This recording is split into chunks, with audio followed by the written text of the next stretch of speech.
ఆనాడు ఈనాడు మేము అందిస్తున్న ఇందిరమ్మ ఇల్లు కావచ్చు, ఆనాడు ఎన్టీఆర్ గారు మొదలుపెట్టిన పక్కా ఇళ్ళ పథకమే ఈనాడు ఇందిరమ్మ ఇళ్ళ పథకం అని నేను ఈరోజు గర్వంగా చెప్పదలుచుకున్నా.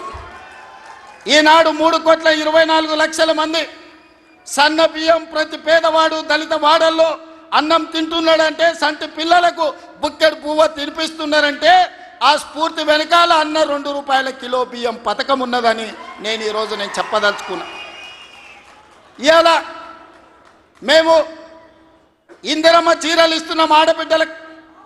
పండుగ పూట నాడు పెట్టే మేము చీర సారెగా భావించి ఈనాడు పాలపిట్టల లెక్క ఈరోజు మా ఆడబిడ్డలు చీర కట్టుకుంటున్నారు.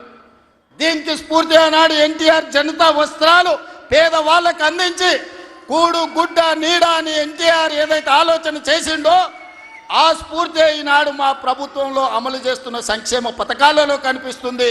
మీరు ఒక్కసారి ఆలోచన చేయండి. ఈనాడు వైఎస్ఆర్ ప్రకటించిన ఉచిత కరెంటు కావచ్చు, ఈనాడు రైతులకు మేము అందిస్తున్న 24 గంటల ఉచిత కరెంటు, దీనికి స్ఫూర్తి ఆనాడు అన్న ఎన్టీఆర్ 50 రూపాయలకే హార్స్ పవర్ అని రైతాంగాన్ని ఆదుకోవడానికి వారు అందించిన విద్యుత్తే, వారు అందించిన శక్తే ఈనాడు ఉచిత విద్యుత్తు అని నేను చెప్పదలుచుకున్నా. ఇవాళ మిత్రులారా, ఆనాడు ఎస్సీల కోసం, ఎస్టీల కోసం, మైనారిటీల కోసం అమ్మ ఇందిరమ్మ పాటుపడితే బలహీన వర్గాల కోసం అన్న ఎన్టీఆర్ పాటుపడ్డాడు. ఇవాళ బలహీన వర్గాలు, పాలితులుగా ఉన్న బలహీన వర్గాలు ఈరోజు పాలకులుగా మారినరు అని అంటే అన్నగారి యొక్క ఆశీర్వాదం తెలంగాణ సమాజానికి అందబట్టే పాలితులుగా ఉన్న బలహీన వర్గాలు ఈరోజు పాలకులుగా మారినరు.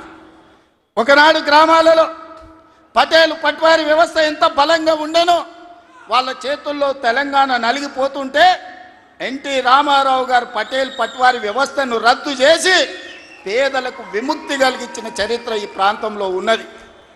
ఆనాడు ఇందిరాగాంధీ గారు సాయుధ రైతాంగ పోరాటాన్ని స్ఫూర్తిగా తీసుకొని దళితులకు, గిరిజనులకు, ఆదివాసీలకు భూ పంపకాలు చేపట్టి అసైన్మెంట్ పట్టాలు ఇచ్చి గ్రామాలలో ఉన్న పేదలకు ఆత్మ గౌరవాన్ని ఇందిరాగాంధీ గారు అందిస్తే పటేలు పట్వారి వ్యవస్థను రద్దు చేసి బలహీన వర్గాల ఆత్మగౌరవంతో బతికే అవకాశం ఎన్టీ రామారావు గారు కల్పించిండ్రు. మిత్రులారా,